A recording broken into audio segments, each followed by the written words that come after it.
Did everyone insist on still calling it that?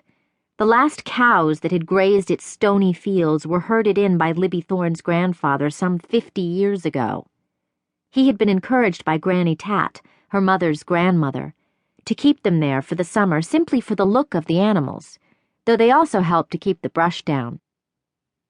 Granny Tat had been big on how things looked. Dilly could almost hear her father's enthusiastic annual refrain. Imagine that fresh mountain air, and just think of sitting on the porch watching the sun go down behind the big field. Sunsets. Exactly what a 12-year-old girl loved best, Dilly thought sarcastically. No, she wanted to stay in California, where there were friends to hang out with and a zillion things to do, whenever you wanted to do them. At Lake Luzerne, the nearest serious mall was more than an hour away, in Albany. She and her dad never even bothered going there. The nearest movie theater was half an hour away, in Glens Falls, and Dilly had always already seen whatever was playing.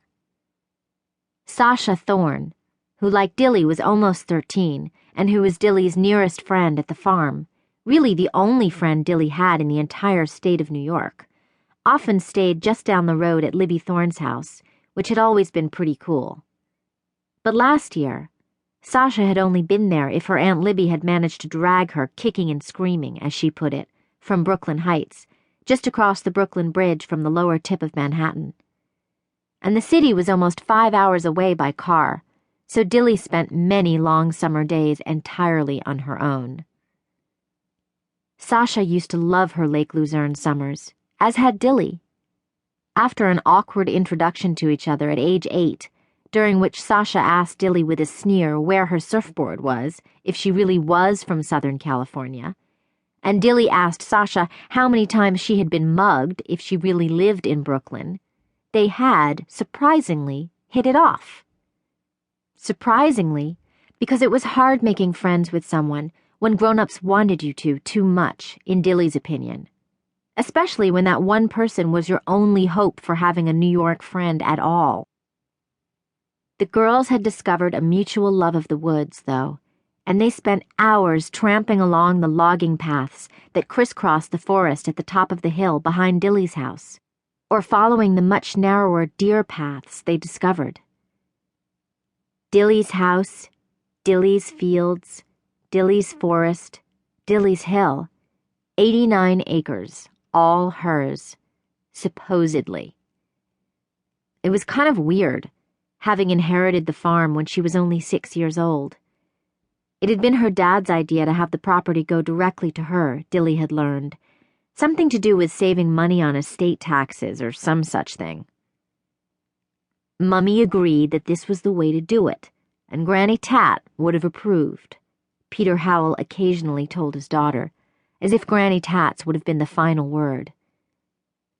Sasha must think it was strange that another kid could own so much, Dilly sometimes thought.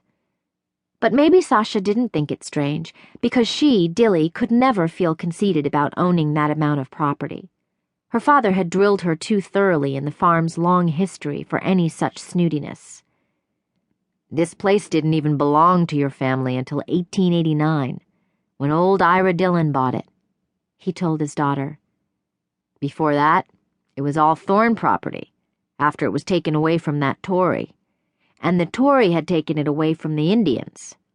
Abenaki, I think. But it was given to Benjamin Thorne right after the Revolutionary War. So the Thorne family owned the property for over 100 years. The place was much larger then, of course, stretched clear down to the river. But folks call it Snob Hill, because of the 100 years we've owned the place, Dilly could have added sarcastically, although she never did. It wasn't something she was proud of. Sasha had gleefully filled her in on that particular nickname. First it was Thornhill, then the old Dillon place, and then, thanks to your famous Granny Tat, Snob Hill. Congratulations, Dilly. You're the new queen of the snobs, she'd said, cackling her glee. Instead of passing on this choice tidbit of information to her dad, however, Dilly usually smiled at this point in his